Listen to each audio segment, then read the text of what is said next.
किया कि कृष्ण वंचितों का नायक है। कुछ लोग उस पर मुझे ट्रोल करने लगे कि तुम जो है कृष्ण का अपमान कर रहे हो। उन्होंने गोवर्धन पर्वत को अपने उंगली पर उठा लिया और उन लोगों की रक्षा की। किसकी रक्षा की?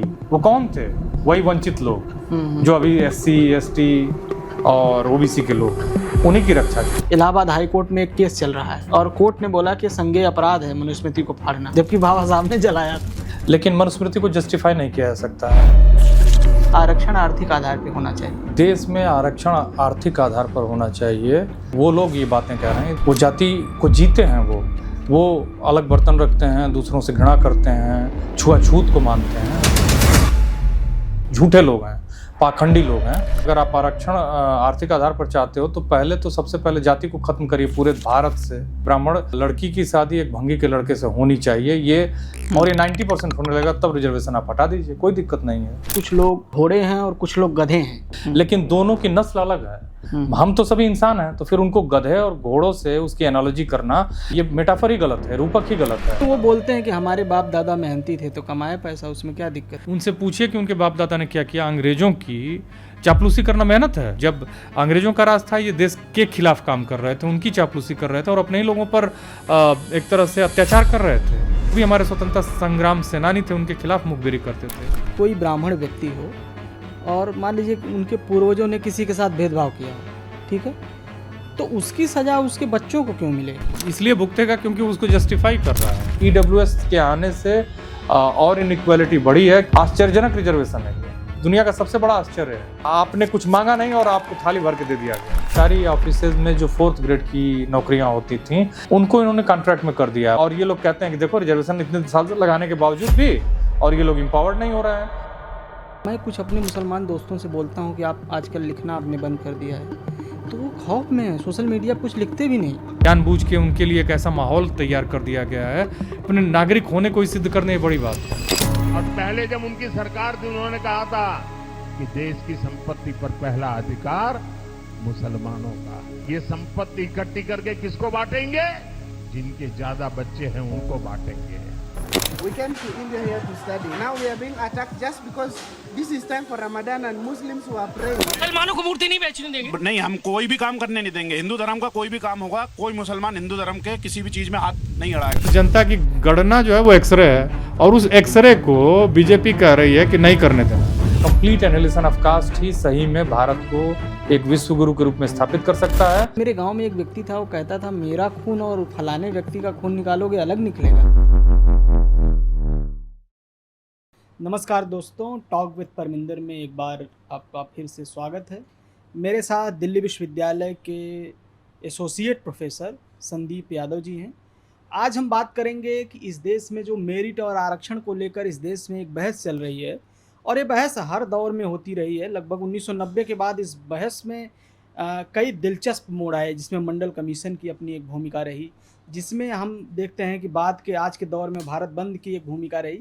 इस तरह की बहुत सारी भूमिकाओं को अगर समझा जाए तो हम ये समझ सकते हैं कि आरक्षण की बहस क्या है, कौन लोग हैं जो इसके खिलाफ हैं, कौन लोग इसके समर्थन में हैं, रिजर्वेशन क्यों होना चाहिए, इसकी समाज में क्या भूमिका है। मेरा ऐसा मानना है कि पिछले आज़ादी के बाद कम से कम हिंदुस्तान में या पूरी दुनिया में ऐसी कोई व्यवस्था नहीं आई है पिछले 50 सालों में जिसने इतने बड़े समाज को इतने बड़े स्तर पे परिवर्तित किया है। तो आरक्षण की ये भूमिका है। आज प्रोफेसर संदीप जी से मैं इस पर बात करूंगा। प्रोफेसर साहब, पहला सवाल मेरा यही है कि आरक्षण है क्या, इसको लेकर इतनी हाय तौबा क्यों है? धन्यवाद परमिंदर। आरक्षण बेसिकली प्रतिनिधित्व है, रिप्रेजेंटेशन का मामला है और रिप्रेजेंटेशन बहुत महत्वपूर्ण है क्योंकि हमारे पुरखों ने या हमारे जो फोर फादर्स थे, पूर्वजों ने इस देश में लोकतंत्र को स्थापित किया और उसके पीछे का पर्पज़ ये था कि हर नागरिक को बराबरी का अधिकारी रहे। इसीलिए एक वोट का अधिकार मिला सभी को और वो वोट सभी का बराबर होता है। और ऐसी स्थिति में इसीलिए ये सुनिश्चित किया गया कि जो वर्षों से राजनीति की वजह से, चाहे वो सांस्कृतिक राजनीति रही हो, चाहे सामाजिक राजनीति रही हो, उसकी वजह से विकास के क्रम में पीछे रह गए हैं, उनको एक लेवल प्लेइंग फील्ड दी जाए, उनको बराबरी पर लाया जाए, उनको समाज में उनके लिए इक्वालिटी स्थापित की जाए और वो आर्थिक मानसिक संसाधनों के के मामले में या फिर सांस्कृतिक रूप से कमज़ोर रह गए हैं तो उनको एम्पावर किया जाए। और वो एम्पावरमेंट था रिजर्वेशन मतलब रिप्रेजेंटेशन। नहीं तो फिर आप देखिए जैसे बहुत बात होती रहती है जो हमारे देश के वंचित समाज है जिसमें वंचितों की भी कई लेयर्स हैं, आदिवासी हैं, दलित हैं, पिछड़े हैं, अल्पसंख्यक हैं, और उसके बाद इस देश में तथाकथित जो अपने को कहते हैं कि हम जाति व्यवस्था में ऊपर हैं, उस तबके से आने वाले लोग भी हैं। हालांकि सभी बराबर है। कांचैलिया सेफर्ड बड़ा इंटरेस्टिंग ढंग से इसको एक्सप्लेन करते हैं। एक बड़े राजनीति के विद्वान हैं, वो इसको स्पष्ट ढंग से कहते हैं कि ये जो वर्ण व्यवस्था बनाई गई थी, ऐसा कहा जाता है कि सेकेंड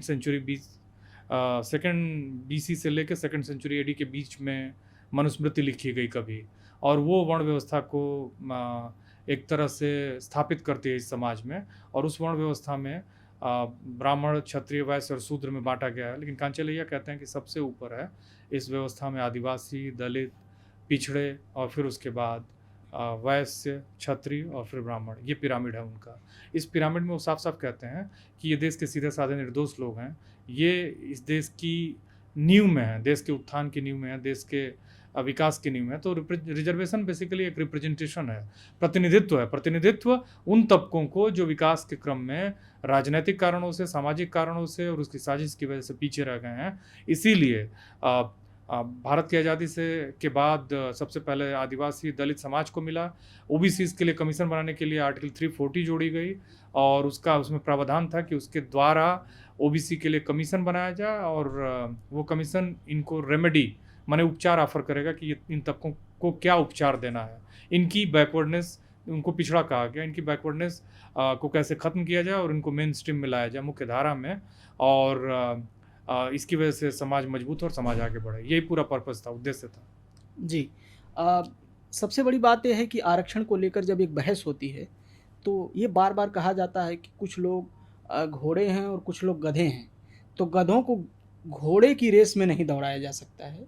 इस पर प्रोफेसर साहब क्या कहना चाहेंगे? ये हिंदी के बहुत प्रसिद्ध साहित्यकार नामवर सिंह ने भी ये बयान एक बार दिया था, जो मुझे अगर याद आ रहा है सही तो ये एनालॉजी ही गलत है, क्योंकि हमारी तो जो रेस है वो सभी मनुष्य हैं, तो उसमें और गधे और घोड़े, गधा due respect to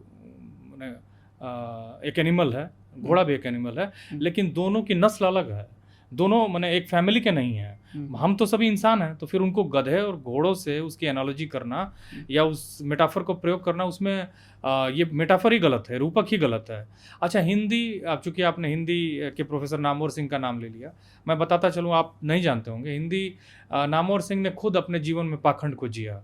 Namvar Singh के रिश्तेदार, भले वो डिज़र्व करते हैं कि नहीं, हिंदी साहित्य तो बेसिकली व्यक्ति का इंटरेस्ट का मामला है, लेकिन उनके सारे रिश्तेदार प्रोफेसर हैं हिंदी में, जो कहीं दूसरी जगह प्रोफेसर नहीं हो सकते थे, उन सभी को उन्होंने सेट कर दिया जिनको वो सेट कर सकते थे। तो ये लोग बातें तो बहुत करते हैं, लेकिन अपनी जाति का जो सिस्टम है, मैनेजमेंट है, वो उनको नहीं दिखाई देता। इसीलिए बाबा साहब भीमराव अम्बेडकर ने कहा था कि ये जब तक ये सब जाति नाम की व्यवस्था रहेगी ना, वो आदमी को उससे बाहर नहीं आने देगी। हर आदमी अपनी जाति के, उसका रिफॉर्म भी जाति के दायरे में होता है। इसलिए कंप्लीट एनालिसिस ऑफ कास्ट ही इस देश की मदद कर सकता है, और कंप्लीट एनालिसिस ऑफ कास्ट ही सही में भारत को एक विश्व गुरु के रूप में स्थापित कर सकता है।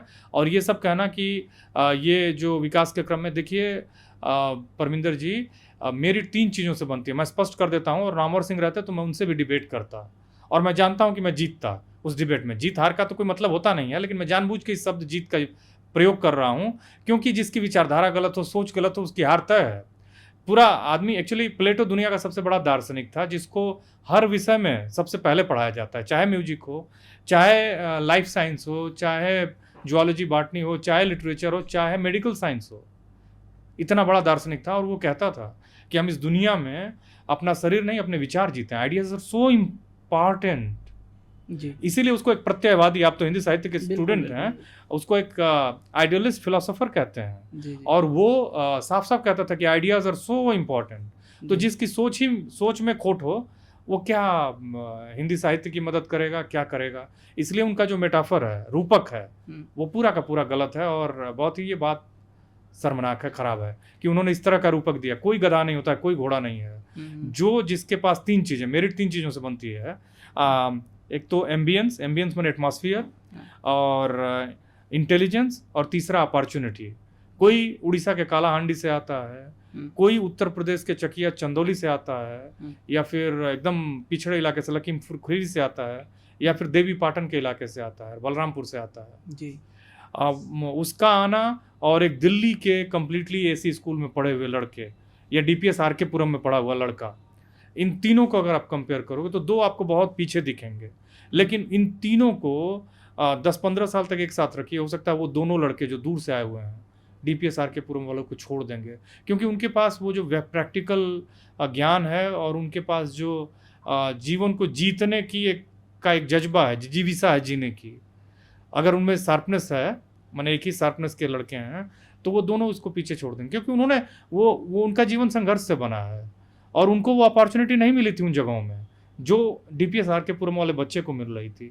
अब सोचिए कि जो लड़का जिसके माँ बाप मजदूर हों, वो सुबह अपने घर का खाना भी बनाए, स्कूल भी जाए, या फिर स्कूल गया, स्कूल से आने के बाद शाम का खाना बनाए, या रोटी और चटनी खाए, नून रोटी खाए, उसका संघर्ष, उसके पास बेसिक चीज़ें नहीं हैं। और जिस लड़के के पास प्रिंटर है, कम्प्लीटली ऐसी स्कूल में पढ़ता है, लैपटॉप है, और जिसके पास तमाम तरह के संसाधन हैं, इन दोनों में कहीं कोई कनेक्ट नहीं है, ये कोई लेवल प्लेइंग फील्ड नहीं है। तो इसीलिए एम्बियंस, आपके घर में अगर माँ बाप मजदूर हैं तो एक तो पहले वो उनके पास कोई ज्ञान नहीं है, उनको पढ़ाई लिखाई से कोई लेना देना नहीं है, ना ही आपके पास ट्यूटर की कोई व्यवस्था है, ना ही आपके पास 2 व्हीलर है, 4 व्हीलर है।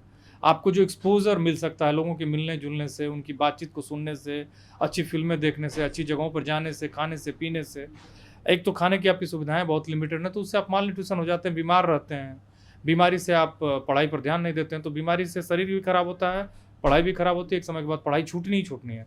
बहुत विरले ही होते हैं 5% जो इन तरह की चैलेंजेस से निकल के आते हैं और चमक पाते हैं। लेकिन उस तरह के लोगों को यहाँ कहा जाता है कि अगर पढ़ने वाला तो लैंप पोस्ट के नीचे पढ़ के हो जाता है, तुम पढ़ने वाले ही नहीं, ये सब बेकार की बातें हैं। आपको 95% बच्चों को देखना है, 1-2 विरले हो सकते हैं, बहुत प्रतिभाशाली हो सकते हैं, या कभी कभी उनके जीवन में जो वो कर रहे हैं वो क्लिक कर सकता है।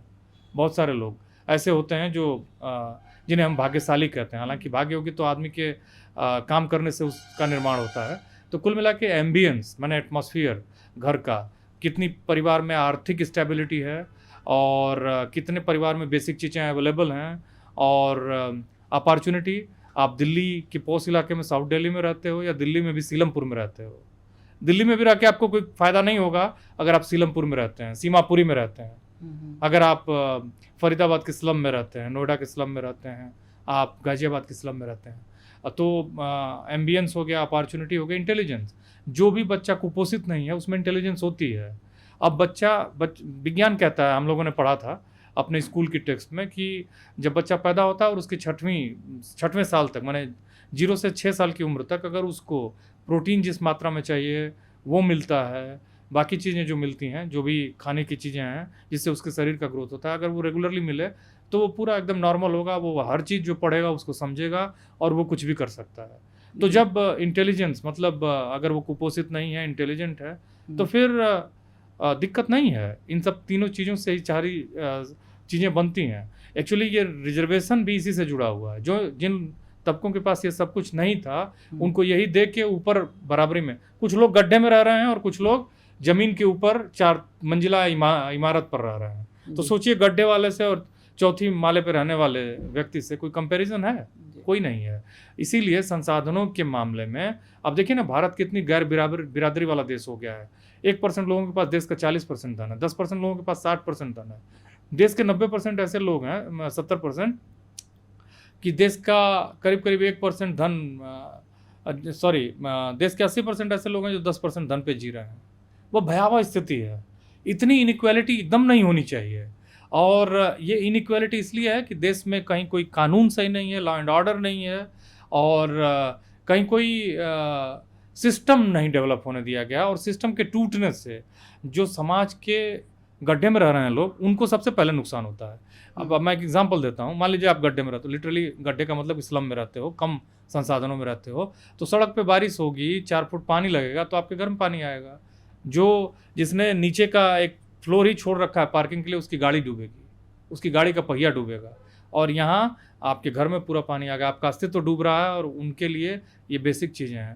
तो एक्चुअली मैंने बताया कि सिस्टम टूटने से सबसे ज़्यादा नुकसान समाज के अंतिम पायदान वाले व्यक्ति को होता है, सबसे ज़्यादा मुश्किल उसको होती है। अच्छा, जब आप ये बात कह रहे हैं तो मुझे याद आ रहा है कि हम जब 10वीं क्लास में पढ़ते थे, तो जब हम लोग 11वीं में पहुँचे, तो एक ओबीसी टीचर ने मेरे स्कूल के, वो कंप्यूटर, एक हॉल बना था हमारे यहाँ नया-नया, उस समय शायद सपा की सरकार थी। तो और ये बसपा की सरकार में भी वो कंप्यूटर आ गया था। तो मैं ये देख पा रहा था कि वो ले गया और पहली बार मैंने 11वीं क्लास में कंप्यूटर को छू कर महसूस किया, और उन्होंने बताया कि क्या-क्या है, कैसे खुलेगा, पहली बार ही, क्योंकि हम लोगों के यहाँ तो इस तरह का कोई व्यवस्था थी नहीं। तो जो बात है कि अगर कोई बच्चा 10वीं 12वीं और बीए में जाके अगर उसे कंप्यूटर और लैपटॉप मिल रहा है, तो उसके ग्रोथ का लेवल, जाहिर सी बात है, जो 5वीं क्लास में जिसके पास कंप्यूटर है उससे कम रहेगा। उसके पास हो सकता है इन्फॉर्मेशन की जो टेक्नोलॉजी है वो बहुत कम है। तो ऐसे में मुझे बस एक बात बताइए कि कुछ लोगों ने बोला कि आरक्षण आर्थिक आधार पे होना चाहिए। आरक्षण क्यों जो है जाति के आधार पर है? क्यों? अब मैं जाति के आधार पे मैं नहीं कह रहा हूँ, सवाल लोग करते हैं। आरक्षण तो सामाजिक और शैक्षणिक रूप से जो पिछड़े हुए लोग हैं उनके लिए है। लेकिन ये बात कहा जाता है कि एक आरक्षण जाति के आधार पे है, लेकिन इस देश में आरक्षण आर्थिक आधार पे होना चाहिए। क्या आपको लगता है ऐसा? परमिंदर, वो लोग जो कहते हैं कि देश में आरक्षण आर्थिक आधार पर होना चाहिए, वो अपने घर में किसी भी तथाकथित उनकी जो व्यवस्था है उसमें एक माने वो जाति को जीते हैं, वो अलग बर्तन रखते हैं, दूसरों से घृणा करते हैं, छुआछूत को मानते हैं। वो लोग ये बातें कह रहे हैं, झूठे लोग हैं, पाखंडी लोग हैं। एक्चुअली ये पूरी व्यवस्था ही जो है ये कुतर्क है। इसलिए अगर आप आरक्षण आर्थिक आधार पर चाहते हो तो पहले तो सबसे पहले जाति को ख़त्म करिए पूरे भारत से। उसकी प्रैक्टिस नहीं होनी चाहिए। एक ब्राह्मण लड़की की शादी एक भंगी के लड़के से होनी चाहिए। ये समाज में जिस दिन माने एकदम नॉर्मल ढंग से होने लगेगा और ये 90% होने लगेगा, तब रिजर्वेशन आप हटा दीजिए, कोई दिक्कत नहीं है जी। कि एक ब्राह्मण लड़की जो है वो आराम से एक भंगी समाज के लड़के से या फिर जाटव समाज के लड़के से या फिर ऐसे समाज के लड़के से जो कोई बहुत अच्छी नौकरी नहीं करता है, बहुत धनी नहीं है, लेकिन उसके गुण से प्रभावित होकर और नॉर्मल ढंग से शादी कर ले। जिस दिन समाज ऐसा हो जाएगा उस दिन इसमें कोई दिक्कत नहीं, लेकिन समाज ऐसा है नहीं। भारत में इंटरकास्ट मैरिजेज 1% भी नहीं होती हैं। जी। और इंटरकास्ट का मतलब है कि कास्ट उसमें एक बैरियर है। कास्ट की जो कैपिटल है वो केवल और केवल तथाकथित जो अपने को खुद को अगड़ा कहते हैं, हालांकि वो सबसे माने पीछे लोग हैं मानसिक रूप से, बहुत ही ख़राब लोग हैं। क्योंकि कोई भी अपने को अगड़ा कहे और दूसरे मनुष्यों को अपने से कमतर समझे, ये अपने आप में एक बीमारी है। बीमार लोग हैं वो जो माने डिजीज्ड समाज है, वो तो इसमें विश्वास करता है। वो कहेगा कि आर्थिक आधार पे हो, क्योंकि वो जानता है कि वो गड्ढे में नहीं है, वो गड्ढे के अंदर नहीं है। वो गड्ढे वाला समाज नहीं, वो चौथे मंजिले पे है। वहाँ से वो स्काइपर बनाना चाहता है, चौथे से वो 14वें 10वें पे जाना चाहता है। लेकिन वो कहता है, वो ये नहीं कहता है कि जो आदमी गड्ढे में, पहले इसको गड्ढे से बाहर निकाला जाए, गड्ढे को पाट के उसके लिए अच्छा घर बनाया जाए, फिर रिजर्वेशन को मॉडिफाई किया जाए। वो ये बात नहीं कहता है। ये लोग जो बातें कहते हैं ये कुतर्क है। एक्चुअली भारत में यही तो समस्या है, क्योंकि इनइक्वालिटी इतना ज़्यादा है, असमानता ही सारी समस्याओं की जड़ में है। और असमानता एक्चुअली असमानता जो है ना, वो न्याय स्थापित नहीं होने देती है, क्योंकि जिनके पास भी रिसोर्सेज ज़्यादा हैं वो हर हाल में उसको रखना चाहते हैं, अपने उस प्रिविलेज को नहीं छोड़ना चाहते हैं। जो धनी हो चुका है, जिसके पास एक ऑडी कार है, एक मर्सिडीज़ है, वो 4-5 अपने बेटे और अपने बेटे के बेटों के लिए एकदम इंश्योर करके जाना चाहता है। तथाकथित ये मनुस्मृति पे यही तो आरोप लगता है ना कि ब्राह्मण कौन था? ब्राह्मण वो जो परमिंदर जो ब्रह्म की उपासना कर रहे हैं। अच्छा, ब्रह्म की उपासना या ब्रह्म को जानने वाला वो है जो हर आदमी एक्सप्लोर करता है, चाहे वो किसी बैकग्राउंड का हो, तो उसको ब्राह्मण माना जाता था। अब उस ब्राह्मण को इन्होंने जन्म से जोड़ दिया। जब से जन्म से जोड़ दिया वो समस्या पैदा हो गई, क्योंकि हर आदमी, मेरा बेटा पहलवान का बेटा पहलवान हो, एक प्रोफेसर का बेटा प्रोफेसर हो, एक डॉक्टर का बेटा डॉक्टर हो, ये ऐसा संभव नहीं है। हो सकता है दूसरी चीज़ों में बेहतर हो, ना भी बेहतर हो, सामान्य बालक भी हो सकता है, बच्चा हो सकता है। तो ऐसी स्थिति में ये सब कुछ बनाया इसीलिए गया था ताकि उनका प्रिविलेज खत्म ना हो। और ये प्रिविलेज वाले ही हैं जो विशेषाधिकार जिनको मिला हुआ है, वो चाहते हैं कि जो आज मेरा ड्राइवर है, जो मेरे घर में आज महिला काम कर रही है, उसकी जो संतान है वो हमारे सामने खड़ा ना हो पाए, हमारे बराबरी में ना पाए, हमारे बच्चे को उस के बच्चे से कोई चुनौती न मिले। हालांकि ऐसा होना नहीं है, क्योंकि अगर उसके घर में काम करने वाले लोगों के बच्चे बेहतर करते हैं तो उसके लिए वो मदद है। लेकिन इस बात को वो अपने स्वार्थ में इतना अंधा हो चुका है कि समझता नहीं है, उसको एक थ्रेट के तौर पे लेता है। क्योंकि जब समाज का हर आदमी एम्पावर्ड होगा तो समाज ज़्यादा एम्पावर्ड होगा, और ज़्यादा एम्पावर्ड समाज में रहकर आप ज़्यादा माने बेहतर अगर आप कोशिशें कर रहे हैं तो आपकी कोशिशें और बेहतर फलित होंगी, बेहतर होंगी। मैंने अब आप सोचिए कि जैसे आप यूरोप में रहते हो, तो यूरोप में कभी आपने सुना है 10 साल में मैं फॉरेन के जितने भी अखबार हैं उसको पढ़ लेता हूँ कभी कभी। वैसे तो मैं BBC वर्ल्ड न्यूज़ को डेली मैं पढ़ता हूँ, और उसको सब्सक्राइब भी कर रखा है मैंने, उसको पढ़ता हूँ। हालांकि वो फ्री है, New York times world news world, उसको पढ़िए आप, कभी आपको गैंगरेप की खबर नहीं आएगी। भारत के हर राज्य में 10 केसेस बड़े डेली हो जाते हैं। अभी उत्तर प्रदेश में एक मूक और बधिर बच्ची को 3-4 युवक बाइक से दौड़ा रहे हैं रात के अंधेरे में। हाँ, बड़ा विभत्स ऐसा हमने समाज बनाया है। यूरोप में आपने कभी सुना है?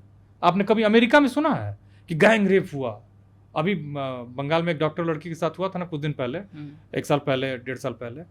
वो तो एक लाइमलाइट में आ गया था केस। ऐसे रोज केसेस हो रहे हैं। तो एक्चुअली ये इसीलिए है क्योंकि हमने समाज के पूरे सिस्टम को तोड़ दिया। किनके लिए? अमीरों के लिए। अमीर कौन है? अमीरों की एक जाति है, अमीरों की एक जाति है इस देश में, चाहे वो दलित हो, चाहे वो आदिवासी हो, चाहे वो पिछड़ा हो, चाहे अल्पसंख्यक मुस्लिमों को। मुस्लिम समाज के लोग एक गजब की मार्जिनलिटी में जी रहे हैं। बहुत एकदम शिक्षा है ही नहीं। उनको शिक्षा है नहीं, शिक्षा पहुंचने नहीं दी जा रही है उनको। ना ही उनको उनके पास लैंड है, ना ही उनको जानबूझ के उनके लिए एक ऐसा माहौल तैयार कर दिया गया है कि वो अपने नागरिक होने को ही सिद्ध करने की बड़ी बात है। उनको ऐसी क्राइसिस पैदा किया गया है कि वो अपने अस्तित्व के लिए बात ही ना कर सकें इस देश अच्छा, में। मैं कुछ अपने मुसलमान दोस्तों से बोलता हूँ कि आप आजकल लिखना आपने बंद कर दिया है, तो वो खौफ में है, सोशल मीडिया कुछ लिखते भी नहीं। बिल्कुल डर पैदा किया गया है। नहीं, ये डर बहुत ही साइंटिफिक ढंग से पैदा किया गया है। उसमें ऐसा नैरेटिव हिंदू मुसलमान जो 500-600 डिबेट एक न्यूज चैनल करता है, वो एक एजेंडे के साथ कर रहा है, क्योंकि वो एक्चुअली वो दिखाता है कि देखो इस देश में मुस्लिम माइनॉरिटी को टारगेट करना बहुत ईजी है। उस टारगेट के पीछे वो हकीकत में दलित, पिछड़े और आदिवासी को टारगेट कर रहा है। वो बता रहा है कि देखो इनका ये हाल है, तुम भी ज़्यादा आवाज़ उठाओगे तो तुम्हारा भी यही हाल होगा। और इसी चक्कर में ये लोग यूनाइट होकर एक जगह सत्ता को अपने हिसाब वाली सत्ता नहीं बना पा रहे हैं। अभी तो वोट चोरी का भी आरोप लगा है, और ऐसा लग रहा है कि तमाम तरह की चीज़ें हैं। तो ऐसे में लग रहा है कि भारत में लोकतंत्र कितना सुरक्षित है, कितना माने लोकतंत्र बच पाया है, ये बहुत महत्वपूर्ण है। और ऐसी स्थिति में जो आपका सवाल था कि ये लोग जो कहते हैं कि आर्थिक आधार पर, पूरा बोगस है। बोगस का मतलब फर्जी है और झूठा है। नैरेटिव ही ऐसे चलाया जा रहा है ताकि ये समाज के उन तबकों को जो इस देश के संसाधनों पर कब्जा किए हुए हैं, रिसोर्सेज को गलत ढंग से, कोई कब्जा उन्होंने मेहनत से नहीं कर रखा है, उसको तमाम तरह से नियम कानून बोलते हैं कि हमारे बाप दादा मेहनती थे तो कमाए पैसा, उसमें क्या दिक्कत? नहीं, उनसे पूछिए कि उनके बाप दादा ने क्या किया। अंग्रेजों की चापलूसी करना मेहनत है। भारत में जमीनों का मालिकाना हक कैसे आया? भारत में जो सामंतवाद है वो कैसे शुरू हुआ? जमीनों के मालिक कैसे बने? वो जमीन ही महत्वपूर्ण मामला है ना। जमीनों के मालिक कैसे बने? हम सभी जानते हैं कि भारत की आज़ादी से पहले अंग्रेजों के हम गुलाम थे। अंग्रेजों की गुलामी से पहले इस देश के जो मालिक थे वो मुगल थे, और मुगलों ने जो शासन किया वो कहाँ से कहाँ तक किया आप देखिए। औरंगजेब को गाली देते हैं ये, औरंगजेब टोपी सिलकर कुरान हाथ से लिखकर अपना खर्चा चलाता था। वो बहुत विनम्र एक मुसलमान था। उसकी नीतियाँ रही होंगी, उसका व्यवहार अलग रहा होगा, लेकिन एक व्यक्ति के तौर पे बहुत ही वो मितव्ययी था और बहुत मेहनती था। तो कुल मिला के चाहे मुगल काल में या तमाम जितने भी मुस्लिम शासक थे उस दौर में, अकबर के ज़माने में भारत की जीडीपी क्या थी पता करिएगा। ज़मीनों का मालिकाना हक उनके पास था। उन्होंने अपने जमींदार नियुक्त किए। उत्तर भारत में जमींदारी व्यवस्था थी और दक्षिण में रैयतवाड़ी थी। बाद में जिन लोगों को इन्होंने नियुक्त किया था जमींदार, उनका काम क्या था? ज़मीनों की देखभाल, और किसान जो काम करते थे उनसे टैक्स वसूलना।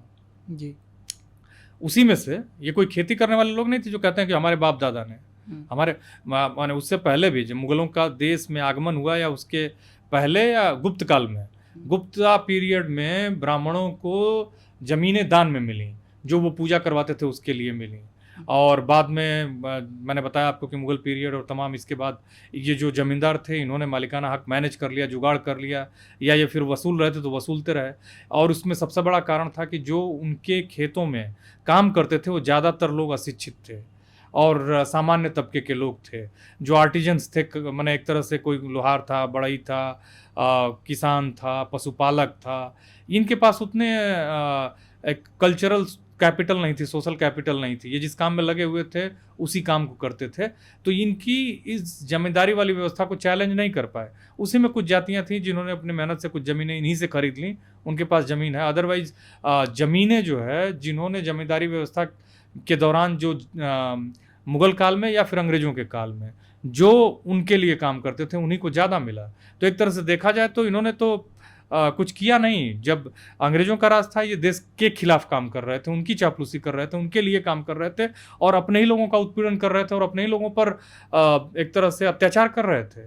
ये वो लोग हैं, ये वो लोग हैं। और वो ये लोग उसी आइडियोलॉजी को मानते हैं जो लोग मुसोलिनी की फासिज्म को जस्टिफाई करते हैं, जो लोग आरएसएस के लंबे समय तक तिरंगे झंडे को न फहराए जाने को जस्टिफाई करते हैं, जो लोग तिरंगे झंडे में 3 रंग ना हो या अपशगुन है इसको माने जस्टिफाई करते हैं, जो लोग ये कहते हैं, जिनके वो उसी विचारधारा के लोग हैं जो ये कहते हैं कि देश का झंडा जो है भगवा होना चाहिए और देश को संविधान से नहीं मनुस्मृति से चलना चाहिए। एक प्रोफेसर हैं अशोक स्वाई, बहुत ही वोकल हैं, बहुत ही अच्छे प्रोफेसर हैं।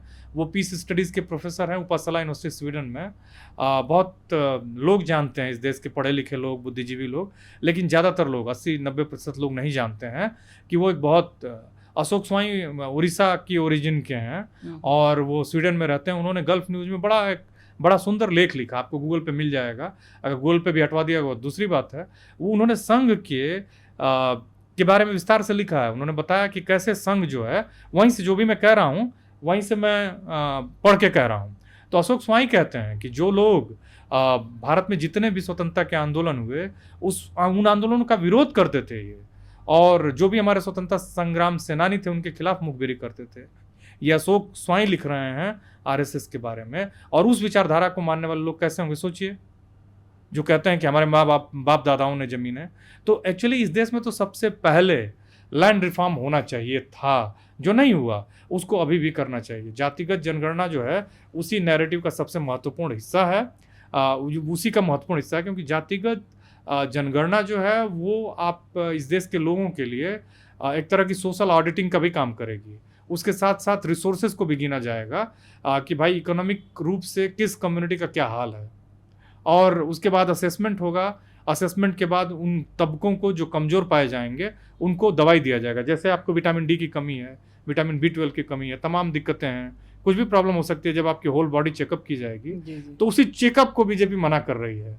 भारत देश हम लोगों से बनता है, देश हम हैं, आप हैं, देश इस देश की जनता है। उस जनता की गणना जो है वो एक्सरे है, और उस एक्सरे को बीजेपी कह रही है कि नहीं करने देना है। अभी उसने स्वीकार किया कि करेंगे, लेकिन कब करेंगे? वो सरकार जो 2011 में लास्ट जनगणना हुई थी, उसके बाद 2021 में होनी थी, सामान्य जनगणना नहीं कर पा रही, वो लंबे समय तक विरोध करती रही हो, तो आप सोच लीजिए कि उसकी नीतियां जो है कितनी अमानवीय, कंफ्यूज्ड और सामंतवादी और मनुस्मृति से चलने वाली है। जी, अभी आप एक बात बीच में कह रहे थे तो उस बात पे मैं आ जाता हूँ। आप कह रहे थे कि आपने ब्राह्मण नाम लिया। मैं अगर ये बात आपसे पूछूं कि कोई ब्राह्मण व्यक्ति हो और मान लीजिए कि उनके पूर्वजों ने किसी के साथ भेदभाव किया हो, ठीक है, तो उसकी सज़ा उसके बच्चों को क्यों मिलेगी? मतलब वो सवाल ये है कि मान लीजिए कि किसी ने अपराध किया तो उसकी सज़ा उसका परिवार क्यों भुगतेगा? बहुत ही अच्छा सवाल है। अब इसलिए भुगतेगा क्योंकि उसको जस्टिफाई कर रहा है। ये ब्राह्मणों की इस देश में, मैं किसी ब्राह्मण का जब मैं बात करता हूँ तो ब्राह्मण मेरे लिए जो ब्राह्मण वो है जो ब्रह्म ने अल्टीमेट रियलिटी है। हमारे जो वेद पुराण और तमाम जो दर्शन की किताब हैं वो ब्रह्म का मतलब ये बताते हैं कि जो विश्व की अंतिम सत्ता है, जो दुनिया जिसे हम भगवान कहते हैं, वो ब्रह्म है। जैसे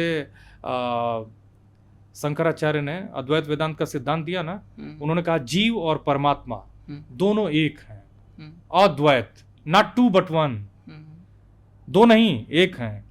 ठीक ना, अद्वैत वेदांत की बात की। तो उन्होंने कहा जीव और परमात्मा एक हैं, अहम ब्रह्मास्मि, मैं ही ब्रह्म हूँ। आप तो हिंदी साहित्य के विद्यार्थी हैं और कई सारे लेखकों ने, मुझे लगता है कि शेखर एक जीवनी या फिर बहुत सारे लेखक हैं, अहम ब्रह्मास्मि तो एक हम लोग की इंटरमीडिएट की किताब में कहानी ही थी किसी की, कि लेख था या कहानी थी, मैं भूल रहा हूँ। तो अहम ब्रह्मास्मि मतलब मैं ही ब्रह्म हूँ। तो एक्चुअली हम जब अस्तित्ववाद इसी को लेकर अस्तित्ववाद एक दूसरी धारा है, हाँ, वो दूसरी धारा है, से प्रभावित। उसका पश्चिम में उदय हुआ उसकी उस दर्शन का। लेकिन अहम ब्रह्मास्मि मतलब ये अद्वैत वेदांत कहता है कि जीव और परमात्मा एक है, ठीक ना।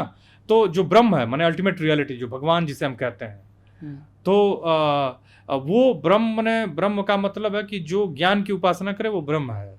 तो मैं उस सेंस में जो पढ़े लिखे लोग हैं इस देश के, उनकी ये जिम्मेदारी थी। उन पढ़े लिखे लोगों में बहुत लोग हैं जो इस देश में लोकतंत्र के लिए, संविधान को ठीक से पालन किया जाए उसके लिए संघर्ष कर रहे हैं, जेलों में हैं।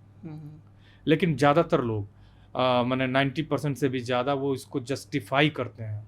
जो जस्टिफाई करते हैं उनके बच्चों को सज़ा मिलनी चाहिए, जो आपका सवाल था। क्योंकि आप एक कुकर्म को जस्टिफाई नहीं कर सकते हैं। अब आप मेरे हाथ को चीरिए, उसमें से खून निकलेगा, या किसी मुस्लिम के हाथ को चीरिए, काटिए, या किसी जिसको आप अनटचेबल कहते हो। अब मैं ये कहूँ, कबीर तो यही तो कहते थे, मजाक उड़ाते थे। मेरे गांव में एक व्यक्ति था, वो कहता था मेरा खून और फलाने व्यक्ति का खून निकालोगे अलग निकलेगा। मैं बचपन में सुनता था। तो नहीं, तो उनके कहने से तो नहीं हो जाएगा ना, वो कोई वैज्ञानिक तो है नहीं। इस तरह का कुतर्क करने वाला तो हर जगह आपको मिल जाएगा आदमी। उनके कुतर्क से हम पूरी दुनिया को नहीं चला सकते हैं ना। उनके कुतर्क से हम सभी मनुष्य हैं। कोई स्पेसिफिक जगह पर रहता होगा जहाँ जलवायु दूसरी है, तो काला हो गया, तो काला हो गया तो उसको आप जीने नहीं दोगे। कोई गोरा है तो उससे गोरा होने से उसके गुण थोड़े बढ़ जाते हैं। मानवीय दोष, मानवीय गुण, ये सब में सब जगह पे होते हैं। तो हमको एक व्यक्ति के रूप में अपने गुणों को बढ़ाना चाहिए। अनटचेबिलिटी कुकर्म है, उसको जितना जल्दी आपको खत्म कर देना चाहिए। लेकिन अभी भी दुर्भाग्य देखिए इस भारत का, उन लोगों की सरकार है जो हिंदुत्व की बात करते हैं, वो अभी भी उसमें कई ऑफिसर्स जो है अपने गांव में जो वंचित समाज से आते हैं, वो अपने पैसे से किराए पर ली हुई घोड़ी पर घोड़ी नहीं चढ़ सकते अपनी शादी में। ये भारत की स्थिति है। और ये जस्टिफाई करते हैं कि हमारे बाप दादाओं के कुकर्म की सजा हमको क्यों दी जाए। तुम संविधानवादी हो जाओ, तुम मानवतावादी हो जाओ, तो उसके लिए काम करो। ये नहीं कि बातों से काम करो। तुम इंटरकास्ट मैरिज करो, उसकी बात करो, उसके लिए तुम उसकी पैरोकारी करो। आपके लिए पूरी देश की जनता खड़ी है। बहुत सारे ऊंची जातियों के लोग बहुत ही सेंसिबल और अच्छी बातें करते हैं। प्रोफेसर सतीश देशपांडे, वो साफ साफ कहते हैं कि मैं प्रोफेसर इसलिए बना क्योंकि मेरे पिताजी इंजीनियर थे, मेरे पास एक कैपिटल थी, कैपिटल, और उसके साथ साथ और अलग कैपिटल्स थी, कल्चरल कैपिटल थी, सोशल कैपिटल थी, मेरे पास एक प्रिविलेज था, उस प्रिविलेज से मैं यहाँ हूँ। इसीलिए सबको फेयर अपॉर्चुनिटी मिलनी चाहिए, और वो संविधान इंश्योर करता है, वो संविधान देता है भारत का। अगर आप इस देश में ओबीसी और दलित हैं तो आपके लिए प्रोफेसर बनना कठिन तो है। बिल्कुल कठिन इसलिए है, एक्चुअली टैलेंट तो है सभी लोगों में, पढ़ सकते हैं। पढ़ने के एक समय के बाद आपको विश्वविद्यालयों का स्ट्रक्चर ऐसा बना दिया गया है। आप बाहर के विश्वविद्यालयों में जाइए, वहाँ वाइस चांसलर का ऐसा कोई रूल नहीं होता है कि वो किसी को रोक दे, छुट्टी पे जा रहा है तो उसकी छुट्टी कटवा दे, इधर करे, हरास करे, अपने जाति के लोगों का अपॉइंटमेंट करे। अब आप देखिए कि आप देख लीजिए, भारत में 43 सेंट्रल यूनिवर्सिटीज हैं, 43, उसमें कितने ओबीसी हैं, कितने दलित हैं, कितने आदिवासी हैं, 61 प्रोफेसर हैं। हाँ, कोई डाइवर्सिटी नहीं। आप तो आपके पास आंकड़ा है, मैं तो कहूँ कि जीरो है, तो नहीं कह सकते हैं ये, क्योंकि ये जब आंकड़ा नहीं दे रहा है तो मैं कहूँगा जीरो है। जी जी, जीरो है। तो ये इस देश की 60% आबादी 10% भी विश्वविद्यालयों में नहीं है, तो ये आपका फेलियर है ना भाई। आप लोग देश चला रहे हैं इतने दिनों से, आप क्या कर रहे थे? जो अपने समाज में अपने बेटे बेटियों, अपने लोगों के बीच में बराबरी न स्थापित कर पाए, वो क्या करता रहा है अभी तक? इन्होंने भी, जो अभी आए थे भारत को बदलने, इन्होंने भी 11, 12, 13, 14 सालों में क्या किया है? 12 साल क्या किया इन्होंने? कितने वाइस चांसलर्स बैकवर्ड कास्ट के लगाए हैं, या कितने लोगों को एम्पावर्ड किया? तो एक्चुअली क्या है कि देखिए, ऐसा है कि ये जो टैलेंट की किसी में कमी नहीं है, उसको अपॉर्चुनिटी मिलनी चाहिए उसी लेवल की। देश के लोग, और जितना लोग देश में अबुल कलाम आज़ाद होंगे, भारत उतना बेहतर होगा। तो यहाँ पर इस बात को समझना होगा कि हमको इस बात से कोई डरने की ज़रूरत नहीं है कि किसी भी कम्युनिटी, चाहे मुसलमान बेहतर हो जाए, चाहे एक ओबीसी या पिछड़ा बेहतर हो जाए, क्योंकि बेहतर लोग किसी भी दुनिया को बेहतर ही बनाते हैं, बुरा नहीं बनाते हैं। ये दुनिया में बेहतर लोगों से हो पाई। अगर यूरोप में रेनेसां नहीं होता तो यूरोप आज यूरोप नहीं होता, अफ्रीका की तरह होता। यूरोप कितना सुंदर है, आप देखते हैं, कभी एल्प्स जाइए स्विट्जरलैंड, आप कभी जाइए ऑस्ट्रिया, आप कभी जाइए जर्मनी, आप कभी जाइए इटली, कभी जाइए हंगरी। ऑस्ट्रियन हंगरी एम्पायर जो था बहुत मजबूत था। तो आप कभी गए तो क्या अंतर मिला यूरोप में? बहुत अंतर है। यूरोप का अंतर ये है कि वहाँ लोग मानवता में विश्वास करते हैं, इवन चर्च में भी अपना विश्वास नहीं करते हैं। मैं एक चर्च में गया आयरलैंड की, वहाँ मैंने देखा, पादरी से बात की, पादरी ने मुझे कहा कि संदीप यहाँ लोग बहुत चर्च में नहीं आते हैं संडेज को भी। 40% के आसपास लोग अब लोगों की मदद में विश्वास करते हैं और ज़िंदगी जीने में विश्वास करते हैं। वो इस तरह से बेकार में माने टाइम नहीं बर्बाद करते हैं, आते हैं चर्च, लेकिन इस तरह से कि नहीं आए तो गिल्टी फील करते हैं, ये ऐसा नहीं है, क्योंकि उनमें वो समझ हो गई है। और यही हुआ दुनिया में, जब दुनिया में साइंटिफिक टेम्पर जब ग्रो कर रहा था तो लोगों के अंदर यही भाव हुआ कि वो धीरे धीरे धर्म कमज़ोर पड़ता गया और जब धर्म मजबूत था यूरोप में तो वहाँ मानवीय मूल्य कमज़ोर पड़ते गए, क्योंकि वही धर्म, ऐसा नहीं है कि भारत में बहुत कुछ नया हो रहा है, यूरोप में सब कुछ हो चुका है। मार्टिन लूथर एक बहुत बड़ा धर्म का सुधारवादी व्यक्ति था। 15वीं शताब्दी में उसने यूरोप में देखा कि क्या कुकर्म हो रहे थे। चर्च जो थे वो इंडल्जेंस पेपर्स बेचा करते थे, वो लोगों को बॉन्ड पेपर बेचते थे। वो कहते थे कि आप जीवित भी स्वर्ग जा सकते हैं। अच्छा, हाँ, आप बॉन्ड पेपर खरीद लीजिए और इंश्योर कर लीजिए कि आप स्वर्ग ही जाएंगे। यहाँ भी तो होता है। तो यहाँ भी होता है, यहाँ भी कहते हैं कि आप ये पूजा कर लीजिए, आपके जीवन से ये काल कट जाएगा, वो काल कट जाएगा, और जो आपकी पूंजी है वो भी चली जाती है और वो खुद काल बन जाता है। तो मेरा कहने का मतलब है कि ये सब कुछ जो भारत में हो रहा है ये हर धर्म में हुआ है। इसीलिए मार्क्स कहा करता था कि religion is the opium of people. Church में इतना करप्शन था कि यूरोप की 35% जमीन जो थी वो चर्च के कब्जे में जा चुकी थी। हर कुकर्म चर्च में होता था, हर तरह का कुकर्म चर्च में होता था। चर्च ही सारी चीज़ों को रेगुलेट करने लगा था। तो धर्म जब हर तरह से पावरफुल हो जाए, कंट्रोल करने लगे, तो तालिबानी शक्तियों का उभार एकदम स्वाभाविक है। आप कहीं भी ले लीजिए पूरी दुनिया में, मोहम्मद साहब ने ये नहीं कहा था कि तुम मेरे नाम पर दुकान चलाना या मेरे नाम पर लोगों को बरगलाना। मोहम्मद साहब ने तो लोगों को के जीवन को आसान बनाया। उन्होंने कहा कि 5 वक्त नमाज पढ़ो, तुम एक दूसरे की मदद करो, और तुम कमज़ोर लोग जो हैं समाज के उनको मदद करो, उनको दान दो। और उन्होंने प्यूरिफाई करने के लिए एक पवित्र मंत्र, तमाम तरह की चीज़ें। तो हर धर्म में अच्छी चीज़ों को स्वीकार करना है, लेना है, और ख़राब चीज़ों को निकालना है। तो यही है कि इंसानियत सबसे महत्वपूर्ण है। किसी भी धर्म में अगर वो इंसानियत को कहीं ना कहीं छू नहीं रही है या लोगों को इंसान नहीं बनाने की प्रेरणा दे पा रही है, तो वो धर्म कहीं ना कहीं खतरे में है और संकट में है, दिक्कत में है, और वो धर्म फिर गलत रास्ते पे है। तो भारत में जो हिंदू मुसलमान चल रहा है, जो एक धर्म विशेष के लोगों को टारगेट किया जा रहा है, मुझे लगता है कि वो एक बहुत बड़ी समस्या है और लोगों को मानव बम बनाया जा रहा है। रिजर्वेशन और कौन कौन से देशों में मिलता है, इसके देखिए, फायदे क्या हैं? देखिए, दो चीज़ें हैं, एक तो रिजर्व, हम उस पर बात करेंगे बाद में। तो रिजर्वेशन का फ़ायदा क्या हुआ है और दुनिया के किन किन हिस्सों में ये लागू है? बिल्कुल। अब आप देखिए कि पूरी दुनिया में जहाँ जहाँ गैर बराबरी है वहाँ ये व्यवस्था लागू है।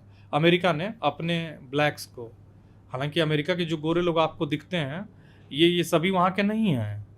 अमेरिका जो अभी एक पावरफुल देश के तौर पे दिखता है, ये ऐसा नहीं था।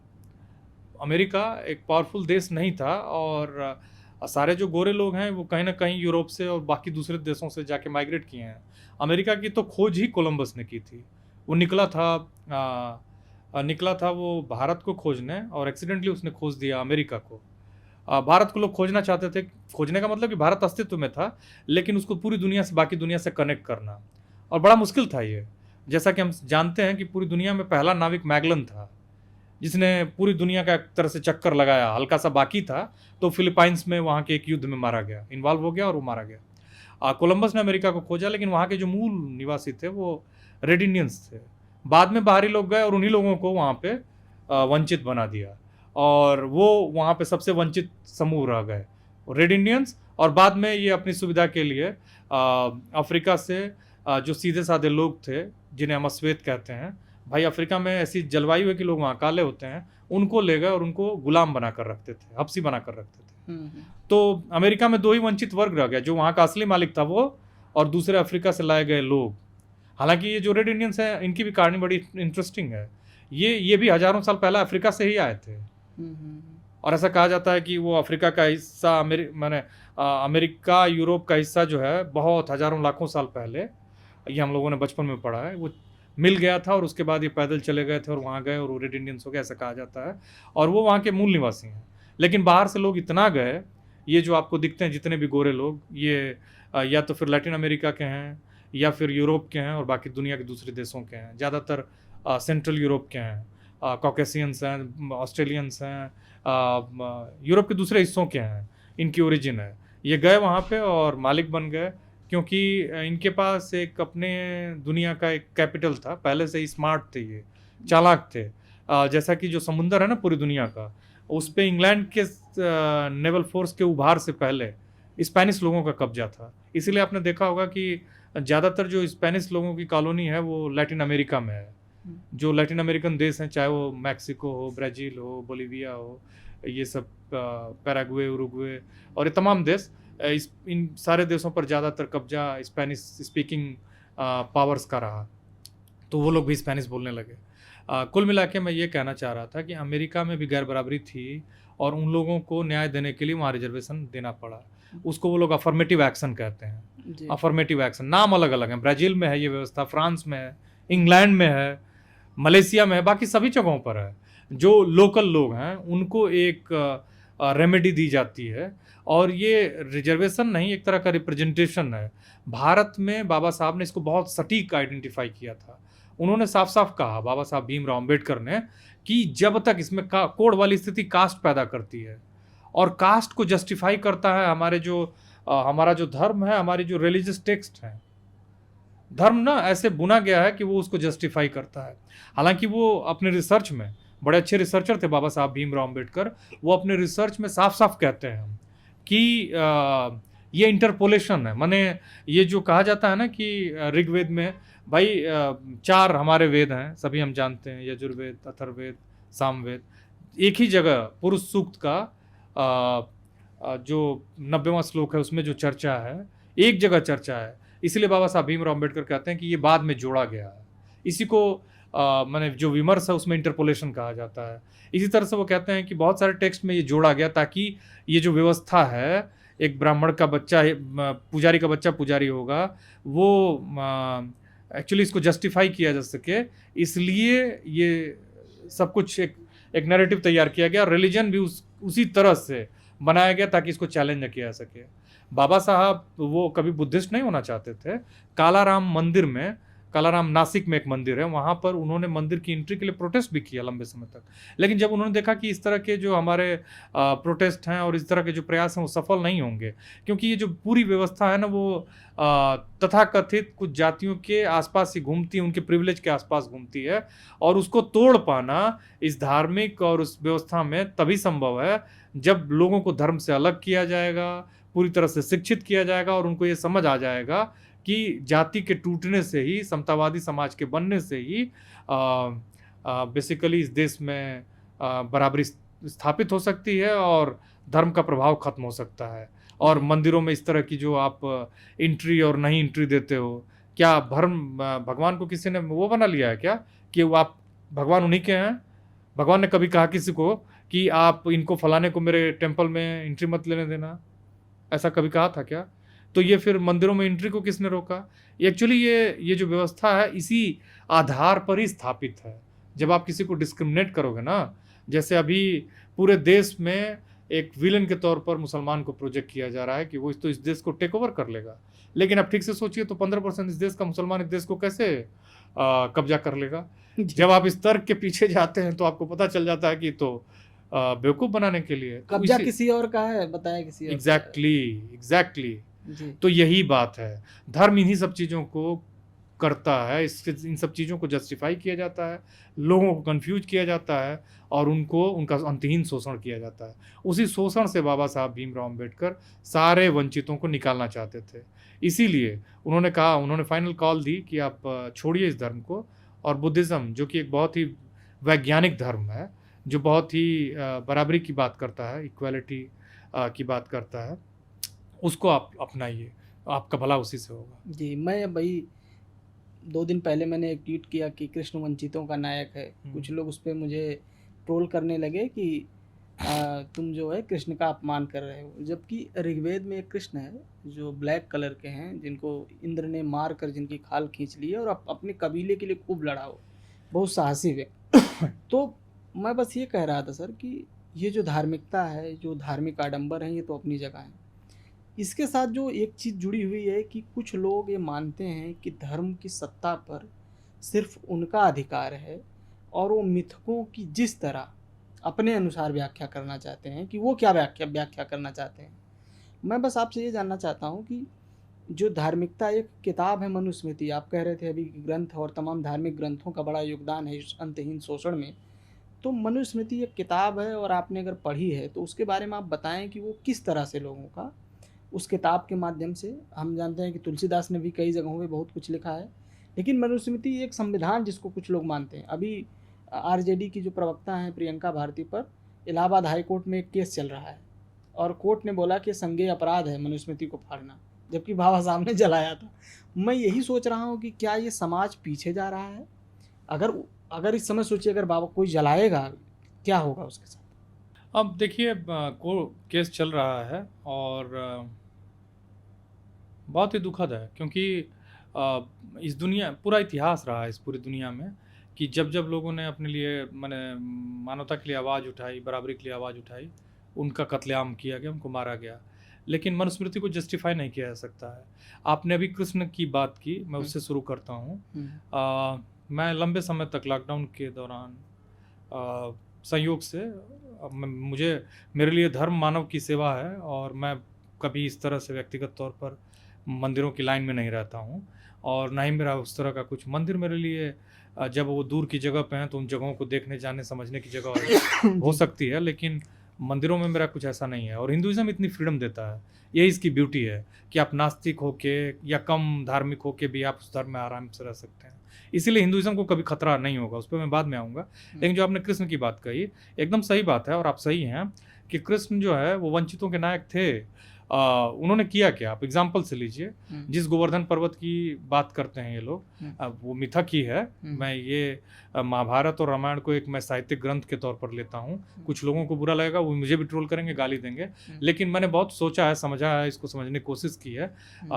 बहुत सारे लोगों ने रामायण अपनी अपनी भाषाओं में लिखा, कम ने तमिल में लिखा, 300 रामायण, कीर्तिवास और तमाम, वो तो 300 रामायण ए के रामानुजन ने, बड़ा अच्छा जो अंग्रेजी के ही प्रोफेसर थे, लिंग्विस्टिक्स के प्रोफेसर थे, जिनको पद्मश्री मिला, साहित्य अकेडमी अवार्ड मिला और शिकागो यूनिवर्सिटी में वो प्रोफेसर थे। उन्होंने साफ साफ वो बहुत शानदार एक अद्भुत चिंतक थे, अद्भुत विद्वान थे।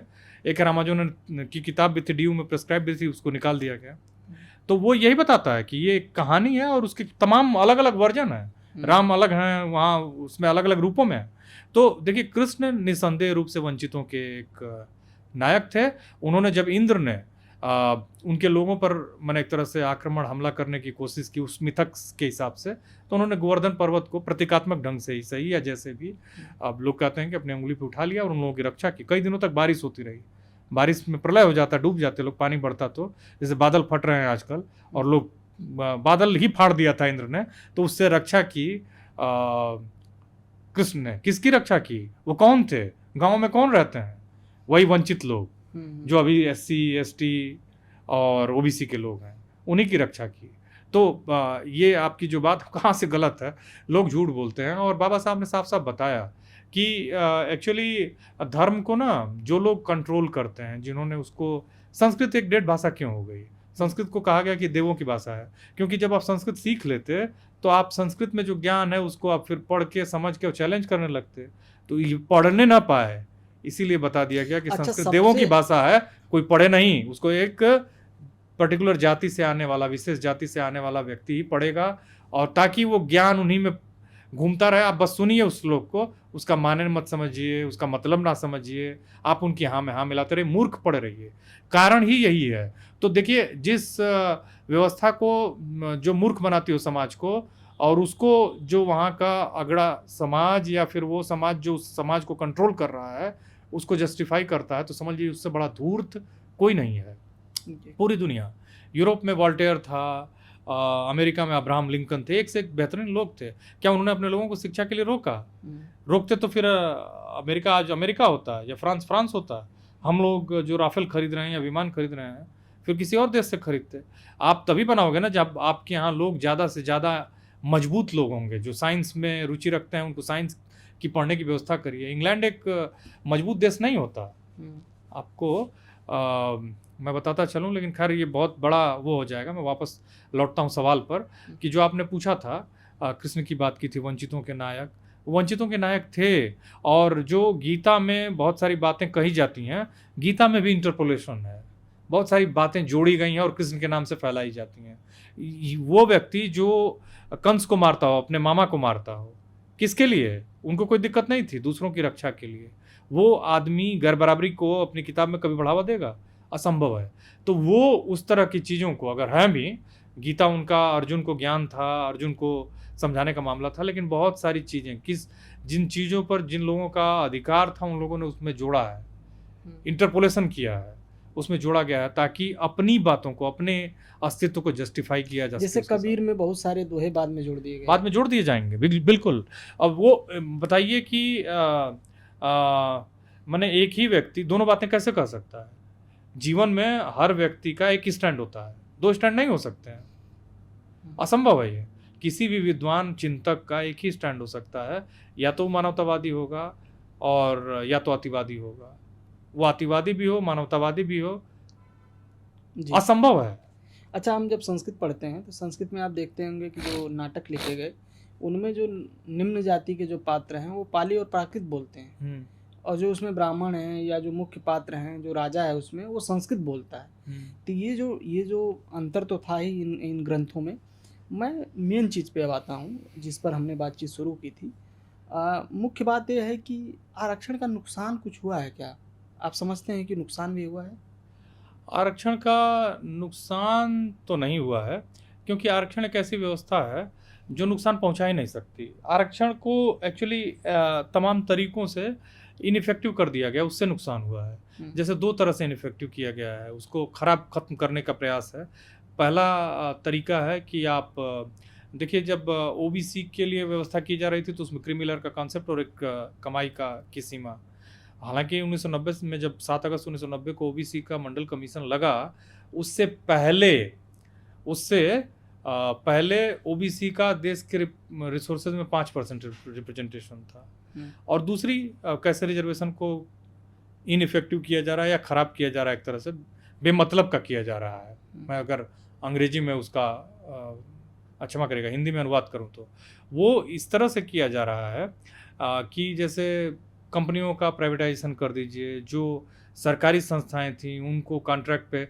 अब देखिए ना कि सरकारी ऑफिसेज में जो 4th ग्रेड की नौकरियां होती थी, जिनमें हमारे ज़्यादातर वंचित समाज के लोग नौकरी करते थे, उसमें एक्चुअली क्वालिफिकेशन कम होती थी ना, और काम भी उस तरह के होते थे जो अपने को बहुत बड़ा समझते हैं, वो उसको करना नहीं चाहते थे। उनको इन्होंने कॉन्ट्रैक्ट में कर दिया है। उससे नुकसान क्या हो रहा है कि अपॉइंट अभी भी वही लोग हो रहे हैं, लेकिन उनको जो सुविधाएं मिलती थी, एक तो एक रेगुलर सैलरी मिलती थी, फिक्स्ड होती थी, अभी उनको 10,000 पे फिक्स कर दिया। ऐसे उनको 40,000 मिलता था, और उसमें उनको मेडिकल की फैसिलिटी मिलती थी, उनके बच्चे पढ़ते थे, बच्चों को उस यूनिवर्सिटी में जहाँ वो काम कर रहे हैं उनको रिजर्वेशन होता था, तमाम तरह की चीज़ें होती थी, और उनको हर तरह की सुविधा होती थी। वो सब कुछ ख़त्म कर दिया गया है, कम कर दिया गया है। अब स्थिति ये है कि वो नौकरियां एकदम बेकार हो गई हैं। काम वो वही करते हैं, लेकिन उनको कोई सोशल सिक्योरिटी नहीं है। और जैसा कि मैंने बताया कि अब नौकरियां ही कम कर दी गई हैं, और प्राइवेट सेक्टर के मालिक ही यही लोग हैं, तो इनइक्वालिटी भी बढ़ रही है, और जिनके साथ जस्टिस होना चाहिए था वो जस्टिस नहीं हो रहा है। तो रिजर्वेशन, और ये लोग कहते हैं कि देखो रिजर्वेशन इतने साल से लगाने के बावजूद भी, और ये लोग एम्पावर्ड नहीं हो रहे हैं। अरे भाई, ओबीसी के लिए तो आपने क्रीमी लेयर लगा दिया, इसीलिए ग्रुप ए की पोस्ट 27 में भी केवल 15% भरी हैं। ग्रुप बी का 27 में 17%, 18% भरा है। ग्रुप सी का भी 21% भरा है। तो वो जो मिला है वही खाली है, और जबकि मिलना तो उनको उससे 3 गुना ज़्यादा है। तो ये रिजर्वेशन को एक तरह से निगेटिव प्रोजेक्ट किया जाए, उसके लिए किया जा रहा है, ताकि आप वैकेंसीज निकालो, सरकारियों कंपनियों को सरकारी करो ना। किसने कहा था कि किसी भी वेलफेयर स्टेट में क्या हॉस्पिटल्स ज़्यादा प्राइवेट होने चाहिए, ज़्यादा यूनिवर्सिटीज़ प्राइवेट होनी चाहिए। अमेरिका जैसा देश, वहाँ अभी भी एक अच्छी खासी संख्या में विश्वविद्यालय जो हैं वो गवर्नमेंट के कंट्रोल में हैं, वो पब्लिक यूनिवर्सिटीज़ हैं, हॉस्पिटल्स की व्यवस्था है। इस तरह की व्यवस्था अगर आप इंश्योर नहीं करोगे तो समाज कमज़ोर होगा, और वही किया जा रहा है। ज़्यादातर नौकरियां इसी पब्लिक सेक्टर में ही हो रही हैं, क्योंकि समाज तो चलता रहेगा, चाहे घिसट घिसट के ही चले, वो चलेगा। तो उसको तोड़ा गया ताकि ये लोग एम्पावर्ड ना हो। इतने इनकी जो पेस है ना एम्पावर्ड होने की, वो अगर कम हो जाएगी तो उतने से ही काम चल जाएगा। 50 साल, 40 साल, 60 साल वो और खींच देंगे, और इसमें वॉर इनक्वलिटी बढ़ती जाएगी जी। इसीलिए भारत में सोशल जस्टिस ज़्यादा से ज़्यादा जल्दी, जितना जल्दी पूरे फेयर ढंग से स्थापित होगा, भारत उतना बेहतर होगा, और भारत के वंचितों के लिए वो उतना ही हितकारी होगा। जी, आपको क्या लगता है कि ईडब्ल्यूएस जो आरक्षण आया इस देश में, जो बोला गया, कुछ लोग इसको बोलते हैं सवर्णों का आरक्षण है, इसको ये आर्थिक आधार पे आरक्षण की जगह इसको सवर्णों का अगर आरक्षण बोला जाए तो ज़्यादा बेहतर होगा। आपको क्या लगता है यह आरक्षण जब से आया है, इसने आरक्षण की गरिमा को कहीं ना कहीं ठेस पहुंचाई है? गरिमा को ठेस पहुंचाई हो चाहे ना पहुंचाई हो, उससे ज़्यादा वो नहीं है, लेकिन इसने इनइक्वालिटी और बढ़ाने का काम किया है। कारण ये है कि कई जगहों पर जो सर्वे कराए हैं स्टेट गवर्नमेंट ने, वहाँ ही ऊंची जातियों के 4%, 25% लोग मतलब गरीब निकल के हैं। जैसे बिहार का एग्जांपल ले लीजिए, 25% लोग अपर कास्ट भी वहाँ गरीब हैं। अब दिक्कत यह है कि पहले तो ये लोग जातिगत जनगणना या जनगणना का विरोध कर रहे थे, तो स्टेट सरकार ने सर्वे कराया। आपको जान के आश्चर्य होगा कि उस सर्वे का इतना, जातिगत जनगणना के सर्वे का इतना लाभ हुआ है कि बिहार में जितने लोग पहले वो जो बीपीएल योजना का लाभ ले रहे थे, उसमें उस लिस्ट में 20 लाख और लोगों का नाम जुड़ा है जो गरीब हो चुके थे। अब सोचिए कि वो 20 लाख लोग अपने, जो उनको मदद होनी चाहिए थी वर्षों से, उससे वंचित थे। ये इसी तरह से है कि आप सबकी बॉडी का चेकअप कराइए और उसमें 20,000 लोग डायबिटिक निकल जाएं। अभी तक वो ये मान के चल रहे थे कि स्वस्थ हैं। मेरी बात को समझ, कितना नुकसान है जी। तो एक तरह से ये बात हुई। और ईडब्ल्यूएस जो है 10% आबादी है, आपने 10% रिजर्वेशन दे दीजिए। कितनी आबादी है आपको नहीं मालूम है, क्योंकि आप जाति का जनगणना नहीं करते हो। लेकिन वो कहीं से भी ये कहना गलत नहीं कि अपर कास्ट रिजर्वेशन नहीं है।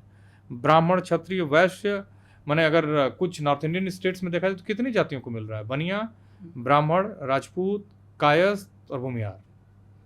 ओबीसी में कितनी जातियां हैं? 5,000 जातियां हैं। दलितों में 1200-1300, एसटीज में 200-300। मैंने, आप समझ रहे हो, मैंने भारत जितना जल्दी एक मतलब में जो अंडर रिप्रेजेंटेड तबके हैं, 10 जातियों के लिए 10% रिजर्वेशन, आबादी भी उनकी यही होगी, आबादी भी उनकी यही है। मैं तो 10% ही कहूँ तो क्या गलत है इसमें?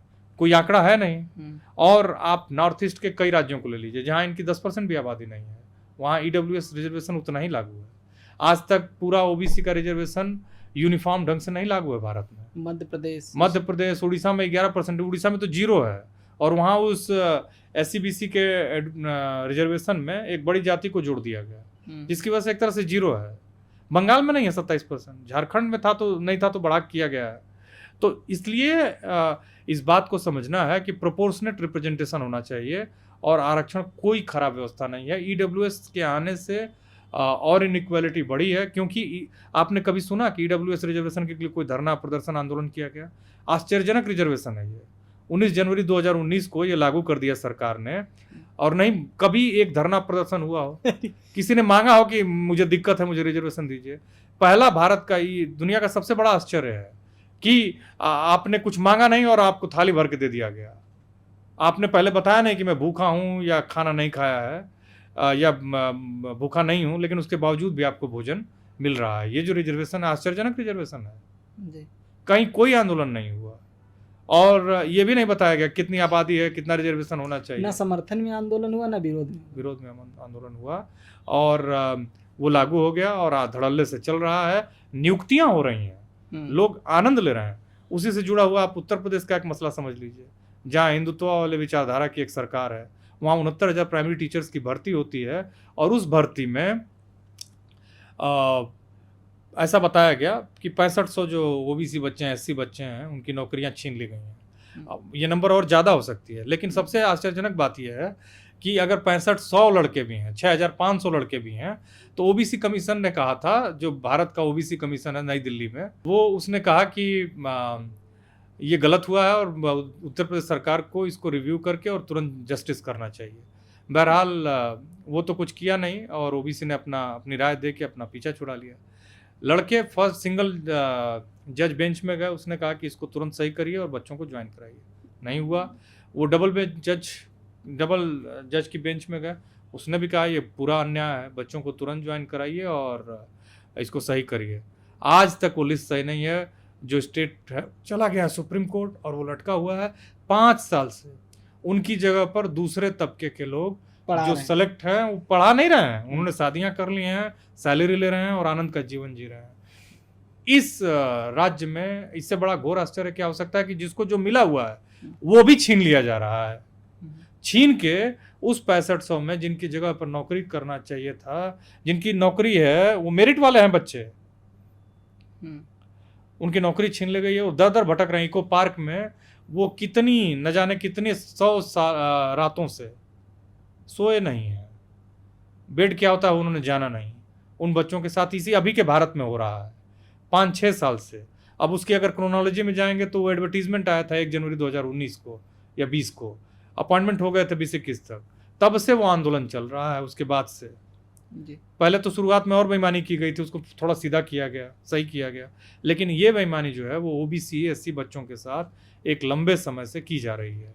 जब मंडल कमीशन लागू हुआ था तो आपने देखा था क्या हुआ था? मंडल कमीशन जब लागू हुआ तो दिल्ली विश्वविद्यालय की मिरांडा हाउस एक गर्ल्स कॉलेज है, बड़ा माने एलीट कॉलेज है, बड़ा इसको माना जाता है कि बड़ा कॉलेज है, बड़ा महत्वपूर्ण कॉलेज है।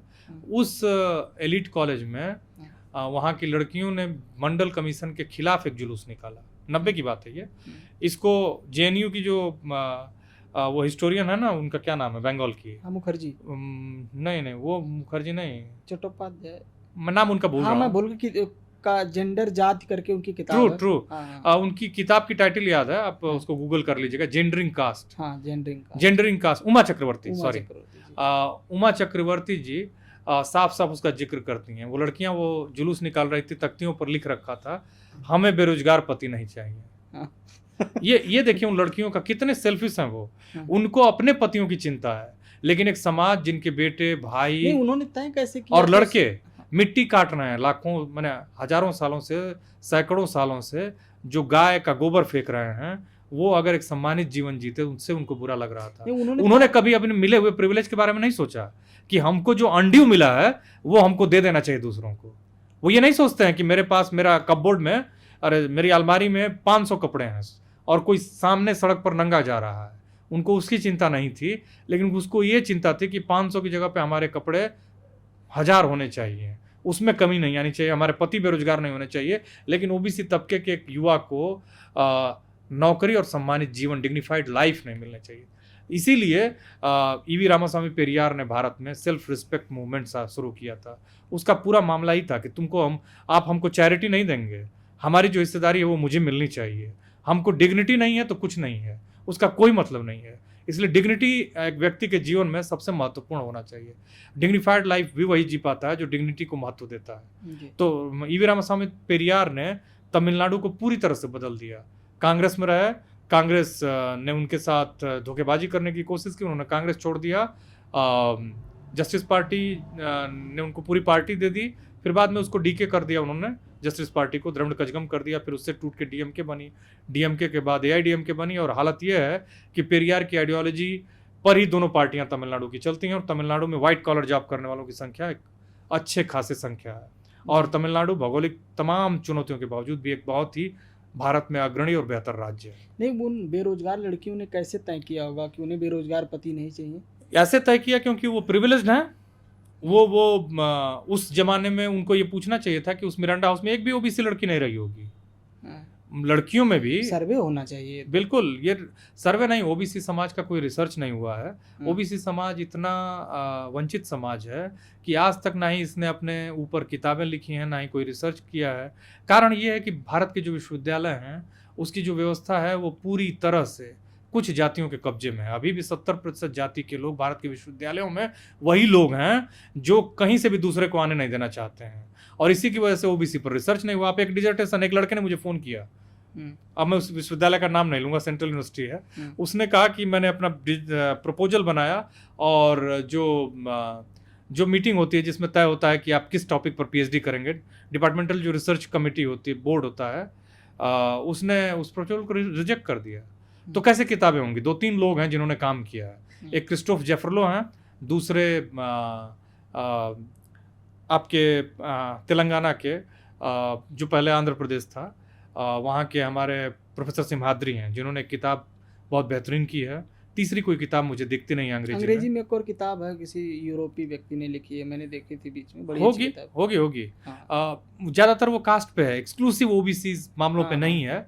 तो यही 2-3 किताबें हैं और इसको छोड़ के कोई काम ही नहीं हुआ। भारत की 60% आबादी इसी तरह से त्रिशंकु की तरह झूल रही है, ना ही वो अपर कास्ट है ना ही वो लो कास्ट है, और बीच में कहीं लटकी हुई है, और उसको ये गुमान है कि हम नीचे वालों से ऊपर हैं और ऊपर वालों से नीचे हैं। तो दलित के साथ भेदभाव करता है, बहुत भेदभाव करता है। और ओबीसी को ये चेतावनी है कि जितना जल्दी वो सीख ले, जितना जल्दी वो रोटी बेटी का संबंध करना शुरू करेगा दलित समाज से, बाबा साहब को अपने आइकन के रूप में स्वीकार करेगा, फुले को स्वीकार करेगा। फुले तो ओबीसी थे, नारायण गुरु भी ओबीसी थे केरला के।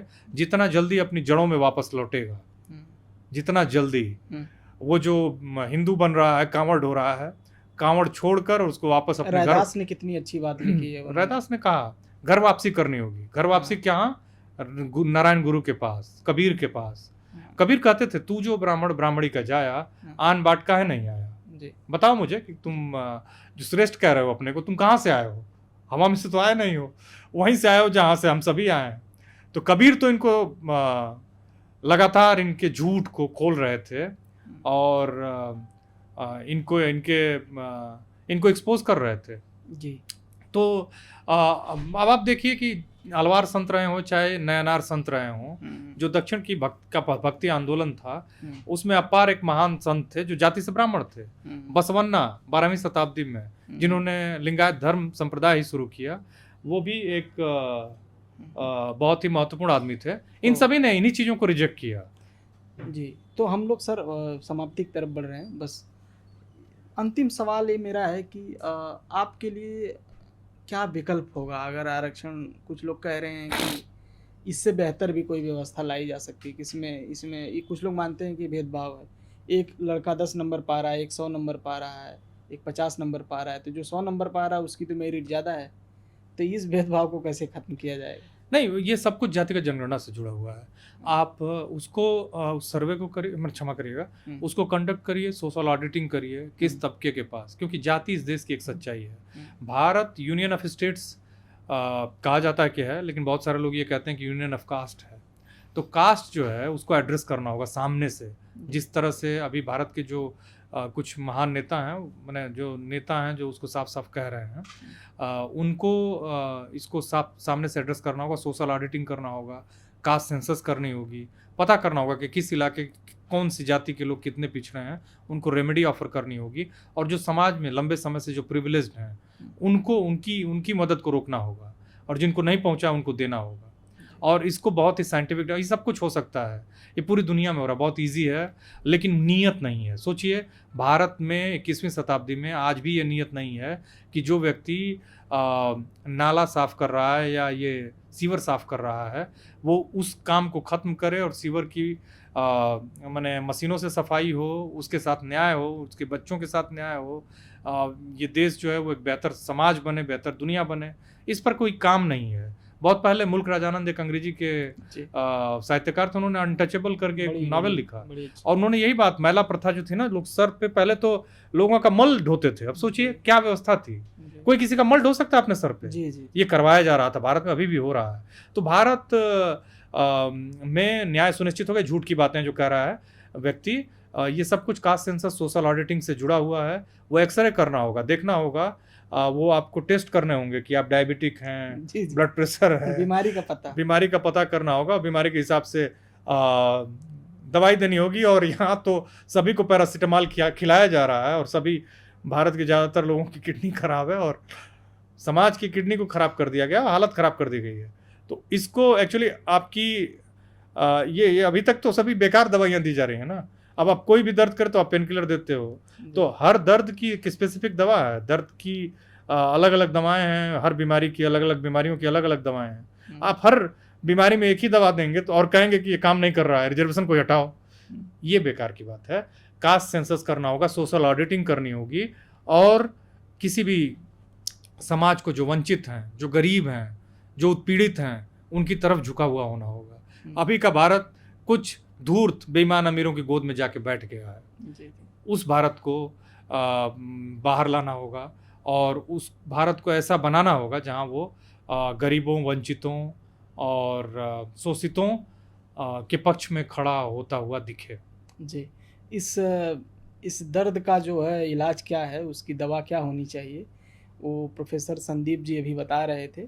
दिल्ली विश्वविद्यालय में अंग्रेजी के प्रोफेसर हैं और आज हमने मेरिट और रिजर्वेशन के सवाल पर एक लंबी बातचीत की है। मैं प्रोफेसर साहब आपसे ये निवेदन करूंगा कि आप बोलें, टॉक विद परमिंदर से लोग जुड़ें। सबसे पहले एक और बात बता दूं कि अब तक मैंने ये बोला नहीं, हम लोगों ने इस चैनल पर एक सब्सक्रिप्शन रखा है 159 का। हम चंदा नहीं किसी से मांगते हैं, लेकिन बस आपसे एक गुजारिश है कि ये सब्सक्रिप्शन इस चैनल का अगर आप लेंगे तो उससे इस चैनल को आगे बढ़ाने में बहुत मजबूती मिलेगी और हम नए लोगों के साथ और भी अच्छे पॉडकास्ट करेंगे। प्रोफेसर साहब एक बार आप बोलें कि टॉक विद परमिंदर से। नहीं, मैं दर्शकों से निवेदन करूंगा कि टॉक विद परमिंदर को आप लोग बस एक पॉडकास्ट या फिर एक डिजिटल चैनल तक ही सीमित ना रखें। आप इनको इतनी शक्ति दें कि ये मजबूत हों और मजबूत होकर ये इसको एक मीडिया चैनल के रूप में डेवलप कर पाएँ। दो कारण हैं इसके जो मैं कह रहा हूँ। इसलिए क्योंकि एक तो भारत में जो वंचितों की दुर्दशा है उसमें मुख्य कारण वो उनका विमर्श की दुनिया में ना होना है। तो परमिंदर अगर विमर्श की दुनिया में, ज्ञान की दुनिया में कदम रख रहे हैं, जर्नलिज्म की दुनिया में, तो हमको इनको भरपूर मदद करनी होगी। और इनको एक तो सब्सक्रिप्शन के थ्रू आप मदद कर सकते हैं ताकि ये जल्दी से जल्दी अपने पैरों पर खड़ा हो जाएं, अपने रिसोर्स जनरेट कर पाएँ। और दूसरा ये कि आप इनको ज़्यादा देखिए, ज़्यादा लोगों में फैलाइए और इनको सजेस्ट करिए कि वो किन किन लोगों से पॉडकास्ट करें। अगर आप ऐसी स्थिति में हैं जहां इनको कुछ डोनेट कर सकते हैं तो ज़रूर करिए, क्योंकि मैं इतना व्यक्तिगत तौर पर जानता हूं कि आपका वो डोनेशन कहीं भी किसी भी रूप में बर्बाद नहीं होगा। वो एक तरह से मानवता की हेल्प होगी, आपकी हेल्प होगी।